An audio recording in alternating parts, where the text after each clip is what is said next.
여러분 이제 32주 동안 우리가 복음에 대해서 함께 이야기를 나눠보려고 합니다. 물론 지금까지 처음부터 우리 교회에 와서 하나님 말씀을 전할 때에 복음의 기초에서 복음의 말씀을 증거하였죠. 그런데 다시 한번 그 복음을 새롭게 인식하면서 하나님은 누구신가?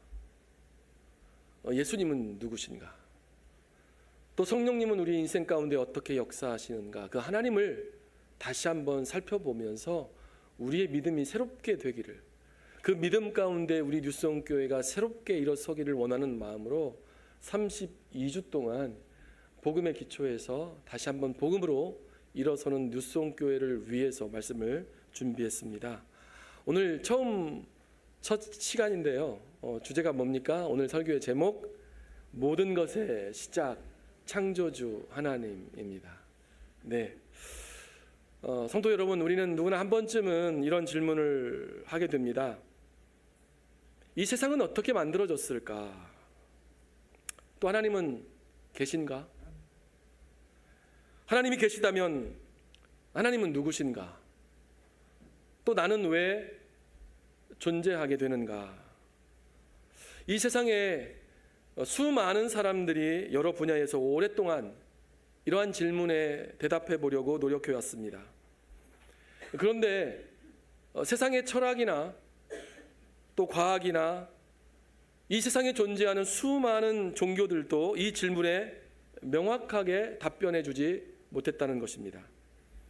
철학은 본질적으로 왜 존재하는가, 이 세상의 근원은 무엇인가 라는 것을 묻는 학문입니다. 대표적으로 철학 가운데 고대 철학, 플라톤의 이원론이 있지요. 네, 플라톤은 우리가 눈으로 보고 만지는, 다시 말하면 우리가 감각으로 느낄 수 있는 이 물질 세계와 눈에 보이지 않는 영적 세계, 즉 이데아의 세계가 있다고 했습니다. 이 철학자 플라톤의 이 이원론은 우리가 보고 있는 이 세계는 진짜가 아니라 이 물질 세계는 가짜다라고 이렇게 말했고, 진짜 세계는 보이지 않는 이데아의 세계, 영적 세계다. 이 영적 세계가 진짜 세계다라고 이렇게 말합니다. 고대 플라톤 철학부터 시작해서 인류는 철학을 통해서 끊임없이 물어왔습니다. 이 세계는 어디서 왔는가? 그리고 그것을 추론해서 설명합니다. 여러분, 과학은 어떻습니까? 창조에 대해서 과학적으로 설명하는 가장 대표적인 이론이 바로 진화론입니다. 창조에 대해서 그것이 이 창조를 증명하려고 하면 과학적인 방법으로 관찰이 가능해야 하고, 또 실험을 통해서 검증돼야 하고, 또 예측이 가능해야 합니다.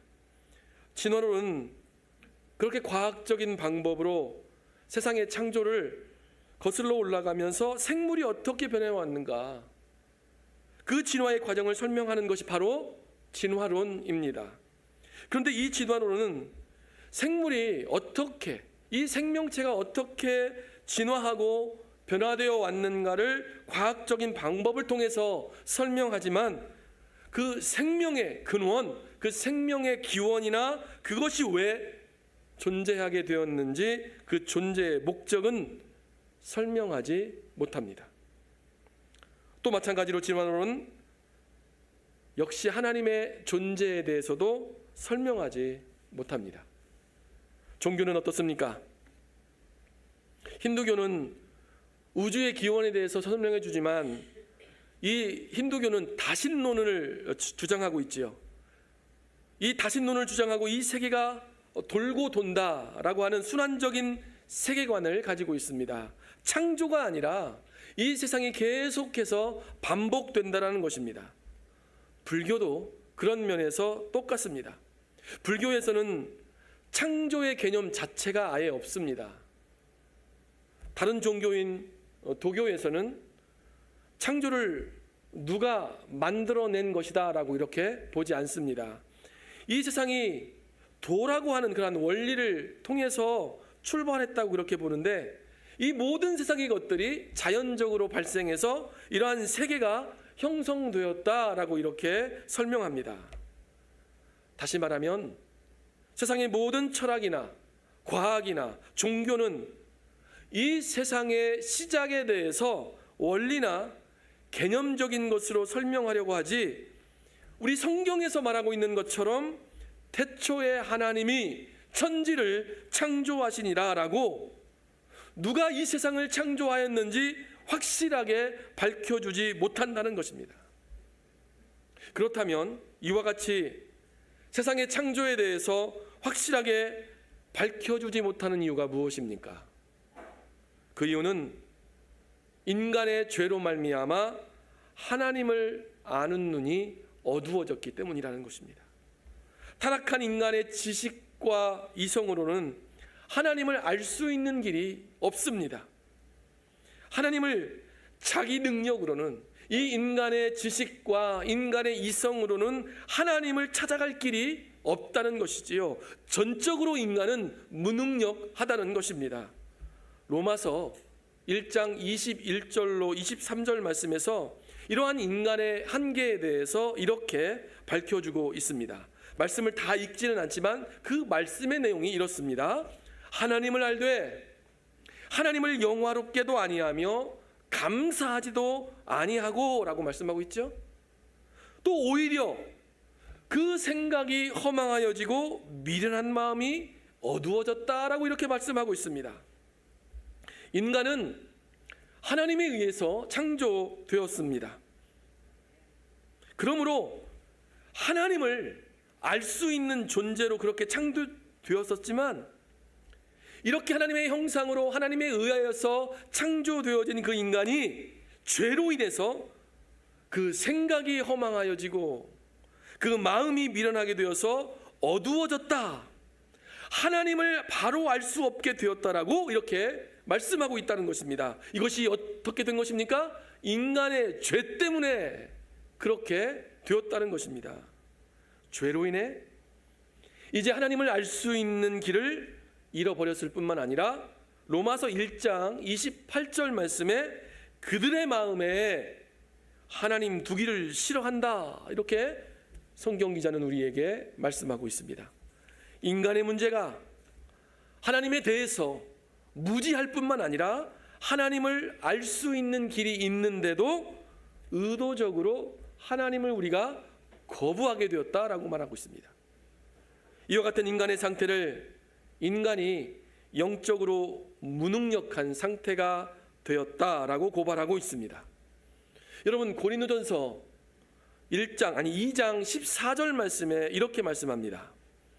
육에 속한 사람은 하나님의 성령의 일들을 받지 아니하나니 이는 그것들이 그에게는 어리석게 보임이요 또 그는 그것들을 알 수도 없나니 그러한 일은 영적으로 분별되기 때문이라.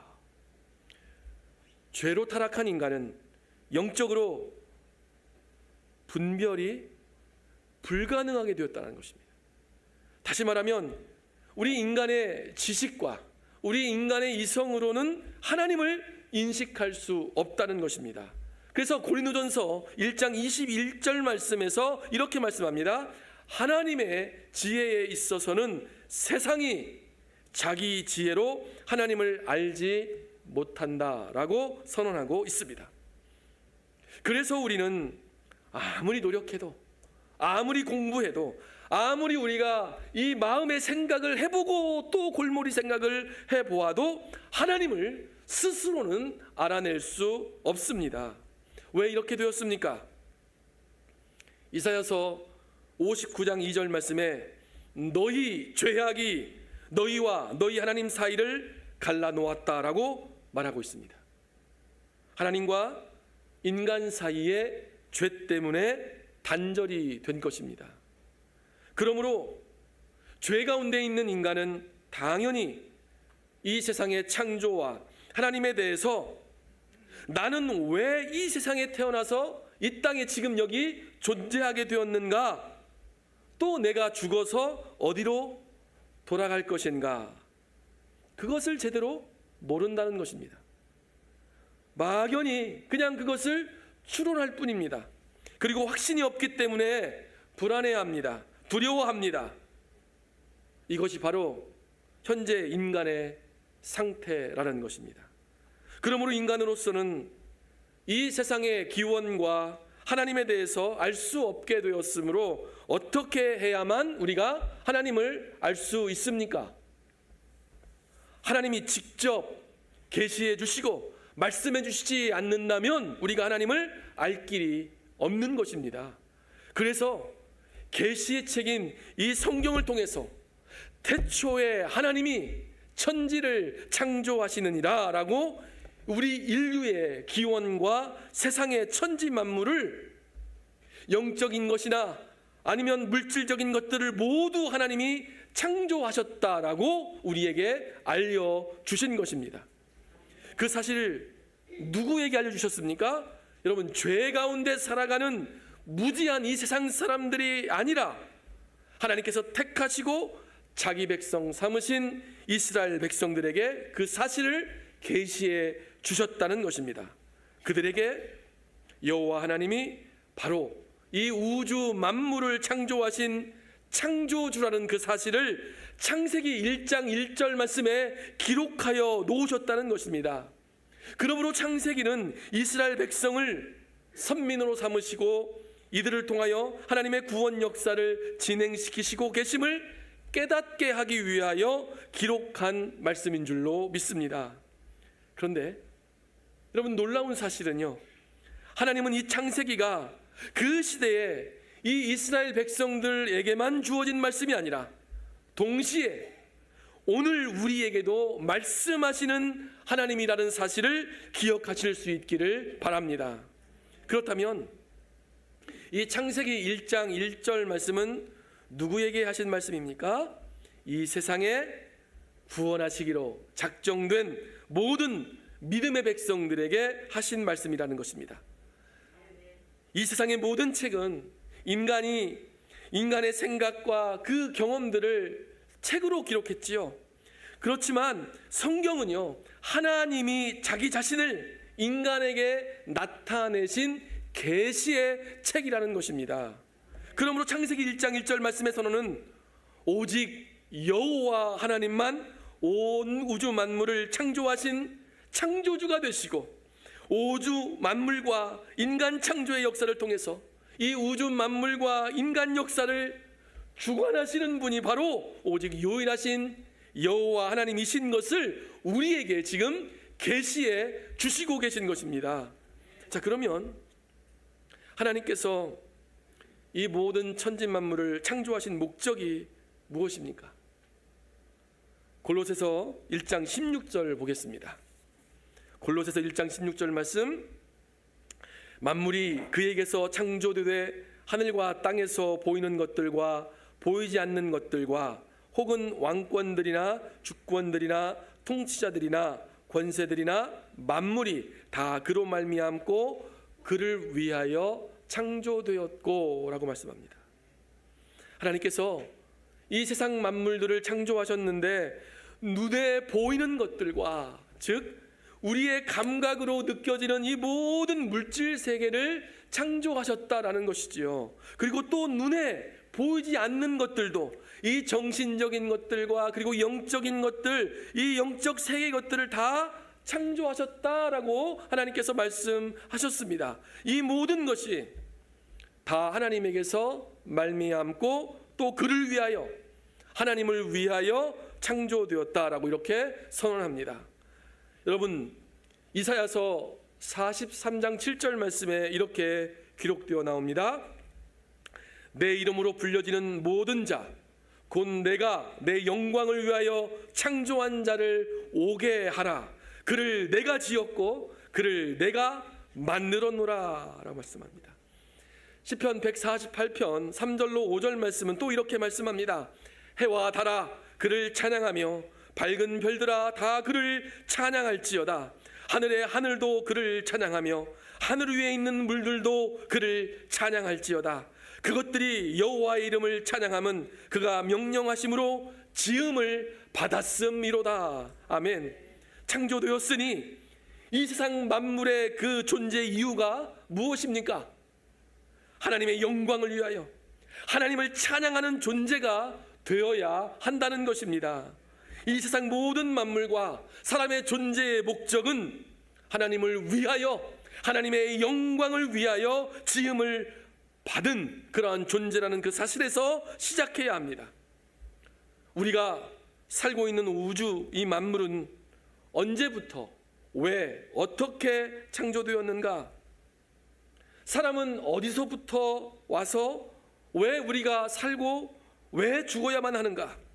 그리고 우리는 어디로 돌아가는가?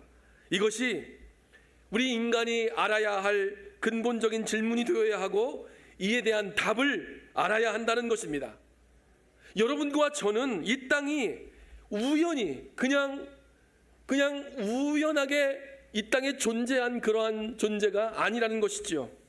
우리의 부모가 하룻밤 사랑하다가 우연이 아니면 계획적으로 그렇게 태어났다가 아니라 하나님의 목적에 따라서 우리가 지음받았고, 하나님의 뜻에 따라서 이 땅에 태어나서 주어진 인생을 우리가 사는데, 이 인생을 사는 것은 아무렇게나 나 좋은 대로 살라고 하신 것이 아니라 하나님을 찬송하는 인생이요, 또 하나님의 영광을 위한 인생으로 사명을 감당해야 할 그러한 인생으로 태어났다라는 것입니다. 그렇게 살다가 사명을 마치고 하나님께로 돌아가야 할 존재라는 것입니다. 그렇다면 사람에게 가장 중요한 것이 무엇이냐? 내가 얼마나 이 땅에서 누리고 행복하게 사는가가 아니라 나는 왜 사는가 하는 내 존재의 이유와 하나님의 사람으로서의 내가 어떻게 살 것인가, 삶의 목적을 가지고 사는 것입니다. 제가 신학대학 그 시절에 절친한 후배가 하나 있었는데, 그 후배가 하나님의 은혜를 체험하고 성령을 체험한 거예요. 그리고 나서 저에게 이런 말을 한 적이 있습니다. 형, 세상이 너무나 아름답다는 것입니다. 저 산과 들을 봐봐. 저 나무에 펴있는 그 나무들을 봐봐. 그 나무들의 이파리가 파릇파릇한데 그 나무들이 하나님을 찬송하는 것 같다는 거예요. 하나님을 위해서 춤추는 것 같다고 그렇게 말을 하는 것입니다. 여러분, 성령을 충만하게 체험했던 그의 눈에는 이 자연 만물, 그 나무와 그 푸른 이파리조차도 하나님의 창조를 노래하는 것처럼 그렇게 보인다는 것입니다.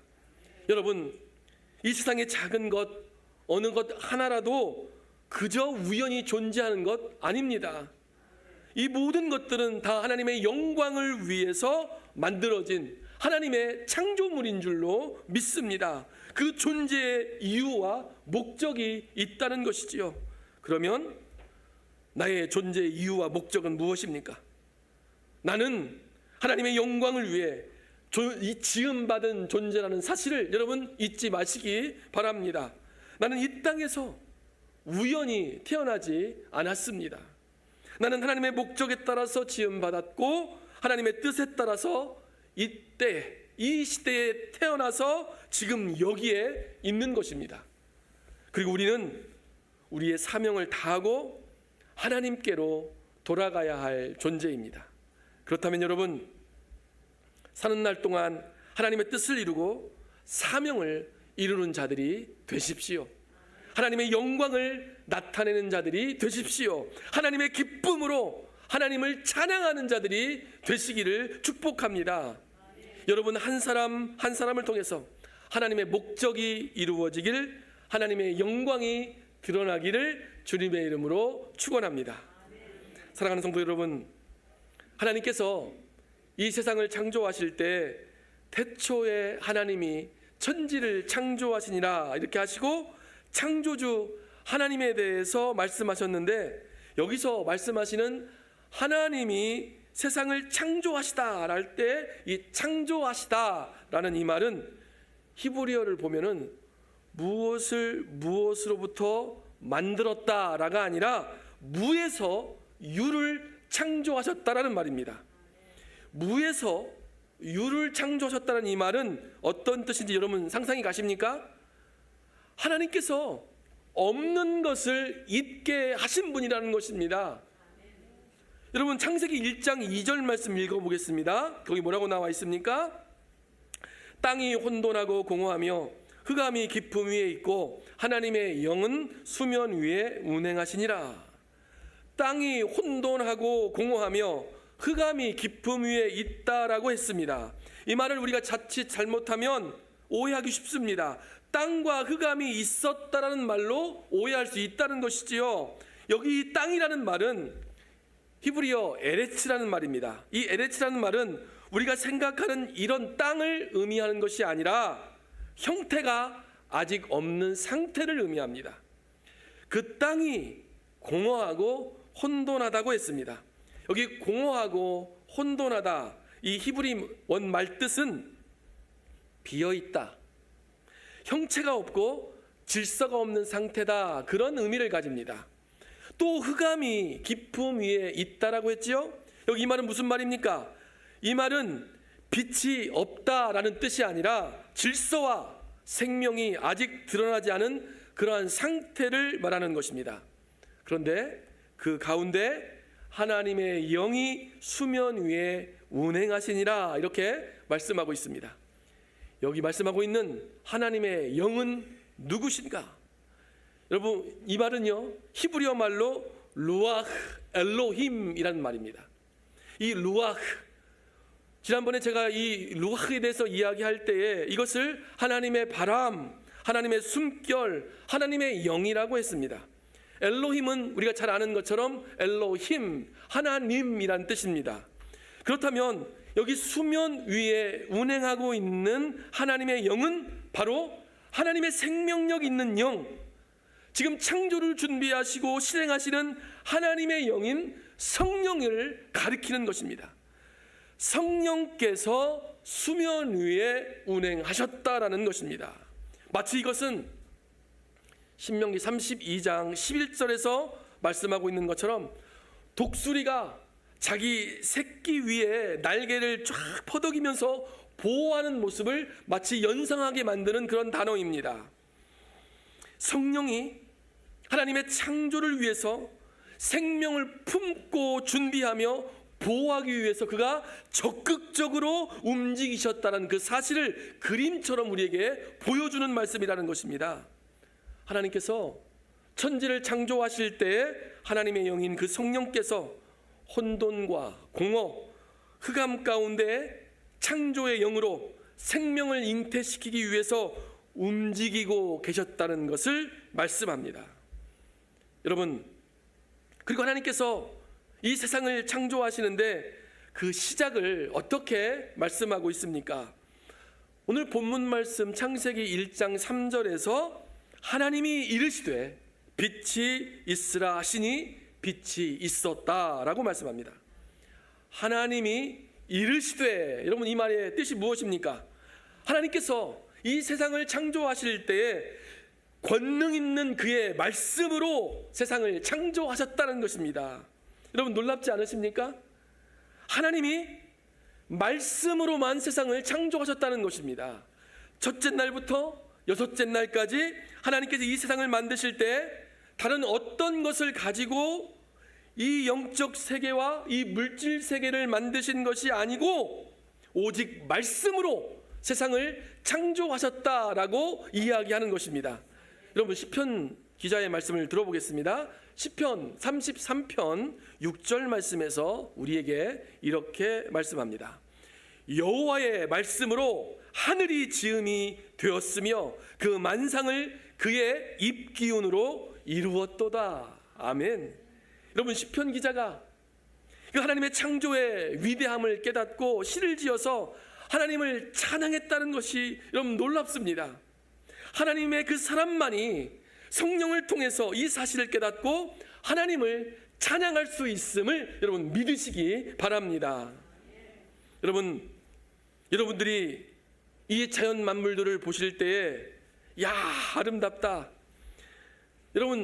여러분들이 요세미티나 아니면 그랜드 캐년, 그 자이언스 캐년에 가셨을 때를 처음 봤을 때 그 기분이 어떠셨습니까? 저희 아버지가 미국에 처음 와서 처음으로 제가 휴가라고 가서 그랜드 캐년을 보았는데 아버지가 시골 말로 그렇게 말씀하시는 거예요. 와, 정말 뭔 이런 것이 다 있다냐. 야, 정말 놀랍다. 그 만물을, 이 세상을 보면서 그 원대하고 큰 걸 보면서 그렇게 감격하여서 그렇게 노래했던, 찬양했던 아버지의 모습을 잊을 수가 없습니다. 여러분, 찬양 가운데도 그런 노래들이 있죠. 주 하나님 지으신 모든 세계 내 마음속에 그리워볼 때 하늘의 별 울려 퍼지는 뇌성 주님의 권능 우주에 찬네. 주님의 높고 위대하심을 내 영혼이 찬양하네. 주님의 높고 위대하심을 내 영혼이 찬양하네.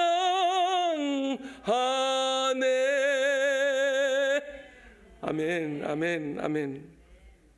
여러분, 저와 여러분이 창조주 하나님을 알 뿐만 아니라 이 경이로운 세상을 창조하셨다는 것, 이 세상을 창조하시고 하나님의 뜻과 그 계획 속에 이 세상 가운데 우리를 두셨다는 것, 여러분, 우리가 찬양하지 않을 수 없습니다. 여러분, 그런데 보시기 바랍니다. 하나님께서 이 세상을 창조하셨을 때에 그가 말씀으로 이 세상을 창조하셨다고 했는데 그 말씀을 그저 그 하나님의 입에서 나오는 말이라고 하지 않습니다. 여러분, 요한복음 1장 1절을 보겠습니다. 요한복음 1장 1절, 태초에 말씀이 계시니라. 이 말씀이 하나님과 함께 계셨으니 이 말씀은 곧 하나님이시니라. 아멘. 태초에 말씀이 계시니라. 이 말이 무슨 말입니까? 태초에 하나님이 말씀하셨다라고 표현해야 맞는데 말씀이 계셨다. 그런데 그 말씀이 하나님과 함께 계셨다라고 하면서 마치 그 말씀을 인격체를 말하듯이 사람을 대하듯 말씀을 표현하고 있다는 것입니다.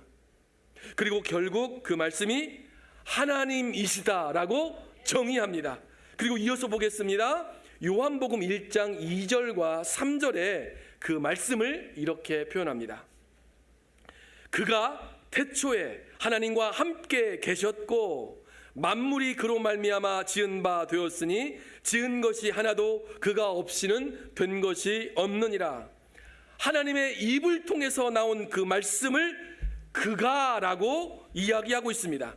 그가 태초에 하나님과 함께 계셨고 또 세상의 모든 만물이 그로 말미암아 지은 바 되었다. 또 그가 없이는 창조가 이루어지지 않았다라고 이렇게 말합니다. 그리고 요한복음 1장 14절에서 이 세상을 창조한 하나님의 말씀의 실체가 드러납니다. 여러분 보겠습니다. 요한복음 1장 14절입니다. 말씀이 육신이 되어 우리 가운데 거하심에 우리가 그의 영광을 보니 아버지의 독생자의 영광이요 은혜와 진리가 충만하더라. 태초에 하나님의 창조의 그 역사 가운데 하나님의 입을 통해 말씀으로 세상을 창조하실 때에 아버지 하나님의 말씀이셨던 그분, 여러분 그분은 누구입니까? 이 땅에 사람의 몸을 입고 오신 하나님 아버지의 독생자 예수 그리스도였다는 것입니다. 그렇습니다. 하나님 아버지께서 이 천지를 창조하실 때 하나님의 성령은 형체와 질서가 없는 혼돈의 상태, 아무것도 없는 그런 공허 속에서 운행하시며 창조의 영으로 움직이셨고, 그리고 성자 예수님께서는 하나님의 말씀이 되어서 창조의 사역을 통해 세상 만물이 있게 하시고 생명의 근원이 되셨다라고 말씀하고 있는 것입니다. 하나님의 창조 섭리 속에서 하나님께서 자기 자신을 어떻게 드러내시고 있습니까? 성부와 성자와 성령 삼위일체 하나님으로 하나님의 존재를 드러내 보이셨다는 것입니다. 하나님의 말씀으로 세상을 창조하시는 그 6일 동안의 첫 창조의 시작이 이렇게 기록됩니다. 오늘 본문 말씀 3절입니다. 하나님이 이르시되, 하나님이 말씀으로 빛이 있으라 하시니 빛이 있었다라고 하였습니다. 여기서 중요한 사실이 발견됩니다. 하나님은 혼돈 속에서 질서를 세우실 때 가장 먼저 빛을 창조하셨습니다. 빛은 단순한 물리적인 현상이 아니라 하나님의 질서가 시작되었다라는 선언입니다. 그리고 창세기 1장 5절을 한번 보십시오. 하나님이 빛을 낮이라 부르시고 어둠을 밤이라 부르시니라. 저녁이 되고 아침이 되니 이는 첫째 날이니라. 여기서 매우 중요한 것이 등장합니다. 뭡니까? 바로 날이라는 말입니다. 하루 24시간, 그 날을 이야기합니다. 이것은 단순한 시간의 개념이 아니라 역사의 시작을 알리는 말이라는 것입니다. 사랑하는 성도 여러분, 하나님은 창조에서 이런 모든 물질 세계 속에 공간을 창조하셨을 뿐만 아니라 시간을 창조하신 하나님이신 줄로 믿습니다. 저녁이 되고 아침이 되니 첫째 날이었다. 역사적인 시간의 첫 시작을 빛을 통해서 알려주셨습니다. 하나님은 존재만 창조하신 것이 아니라 시간의 시작까지 창조하신 분이십니다. 그렇다면 여러분, 하나님은 누구십니까? 하나님은 세상 만물의 주인이시고 창조주이시며 세상의 모든 역사와 시간을 다스리시고 운행하시는 주관자이시다라는 것을 여러분 믿으시기 바랍니다. 하나님은 혼돈 가운데서 질서를 만드시는 분입니다. 공허 가운데서 충만함을 만드시는 분이십니다. 흑암 가운데서 빛을 창조하시는 분이십니다. 여러분, 그런데 보십시오. 하나님께서 무엇부터 창조하셨다고 했습니까? 빛이 있으라 하셨다고 했습니다. 왜 빛입니까? 왜 빛입니까? 빛은 단순히 이러한 밝음, 이 빛을 얘기하는 것이 아닙니다. 빛은 질서의 시작이고 빛은 생명의 시작이며 빛은 하나님의 통치가 드러나는 시작이라는 것입니다. 이 어둠 속에서는 아무것도 보이지 않습니다. 방향도 없습니다. 생명도 자라지 못합니다. 그런데 하나님께서 말씀하십니다. 빛이 있으라. 그렇죠. 어떻게 되었습니까? 빛이 있었고, 여러분, 이 말씀은 단순한 사건의 기록이 아닙니다. 이것은 하나님의 창조 방식에 대한 선언과도 같은 것입니다. 하나님은 말씀으로 모든 것을 이루시는 분이십니다. 하나님은 존재하지 않는 것을 존재하게 하시는 전능하신 하나님이시라는 것입니다. 여러분, 그런데 이 말씀을 우리의 삶에 한번 적용해 보시기 바랍니다.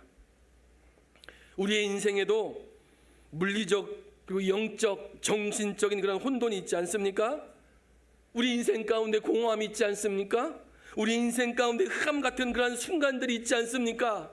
방향을 잃어버리고 왜 사는지 모르겠고 앞이 보이지 않는 그런 순간들이 우리의 인생 가운데 있다라는 것이지요. 그때 하나님은 동일하게 우리에게 말씀하십니다. 우리의 그와 같은 어둠과 혼돈과 고통 가운데 있는 영혼들에게 빛이 있으라 말씀하신다는 것입니다. 우리 주님이 있어야 한다는 것이지요. 여러분, 이 빛은 단순한 자연의 빛이 아니라 요한복음 1장 4절 말씀에서 이렇게 말씀하는 빛입니다. 그 안에 생명이 있었으니 이 생명은 사람들의 빛이라. 그리고 1장 9절 말씀에서 이렇게 말씀합니다. 참 빛 곧 세상에 와서 각 사람에게 비추는 빛이 있었나니. 여러분, 이 빛은 누구입니까? 바로 예수 그리스도이십니다. 예수님께서도 요한복음 12장 46절 말씀을 통해서 나는 빛으로 세상에 왔나니 무릇 나를 믿는 자로 어둠에 거하지 않게 하려 함이로라 라고 말씀하시고 있습니다. 예수님이 이 땅에 오신 목적이 죄와 절망의 그 어둠 속에 있는 사람들을 구원하시려고 빛으로 오셨다는 의미입니다. 사랑하는 성도 여러분, 창세기 1장에서 빛이 있으라라고 말씀하셨을 때 이 우주의 시작을 알리는 말씀이었지만, 이는 단순한 우주의 시작만이 아니라 장차 이 혼돈과 공허와 흑암의 땅에 이 어두운 세상 가운데 오실 예수 그리스도를 향한 예표였고 예수 그리스도에 대한 선언이었다는 것이지요. 혼돈과 공허와 흑암 가운데 있는 인생들에게, 죄와 절망 가운데 사는 그러한 인생들에게 하나님은 지금도 말씀하시는 분입니다. 빛이 있으라. 예수 그리스도가 우리의 인생의 빛이 돼야 한다는 것이지요. 그 빛은 생명의 빛이고 모든 것을 밝히는 빛이시며 어두움을 물러가게 하는 빛인 줄로 믿습니다. 여러분의 삶 가운데 아직도 어둠이 있습니까? 여전히 공허하십니까? 혼돈 가운데 계십니까? 여전히 죄의 세력 가운데 붙들려 있습니까? 그렇다면 오늘 이 말씀을 기억하실 수 있기를 바랍니다. 하나님은 예수 그리스도를 통하여 창조의 말씀으로 태초에 역사하셨고 지금 이 순간에도 동일하게 우리에게 말씀하십니다. 빛이 있으라. 나는 빛으로 세상에 왔나니 무릇 나를 믿는 자로 어두에 거하지 않게 하려 함이로라 라고 말씀하시고 있다는 것입니다. 그리고 그 빛이 들어오는 순간 우리의 인생이 바뀌고 질서가 세워지고 생명이 다시 시작될 것입니다. 사랑하는 성도 여러분, 빛 되신 우리 주 예수 그리스도를 여러분 인생의 중심에 모셔드릴 수 있기를 바랍니다. 예수 그리스도를 우리의 중심에 모시는 것이지요. 우리 주님이 나의 길이 되고 나의 빛이 되어서 나의 가는 길을 인도해 주시기를 우리가 맞아들일 때, 그때 새로운 역사는 시작되는 것입니다. 그분이 들어오시면 우리의 인생의 어둠은 물러가게 되어 있습니다. 그분이 들어오시면 우리의 인생 가운데 혼돈은 질서로 바뀌게 됩니다. 공허는 생명으로 채워집니다. 그러므로 여러분, 우리 빛 되신 주님을 붙드시고 그 빛 가운데 살아가시기 바랍니다. 그리고 여러분들의 삶을 하나님의 영광의 빛 가운데 드러내셔서 하나님을 찬양하는 인생이 되십시오. 하나님의 사명을 감당하는 인생이 되십시오. 기도하겠습니다.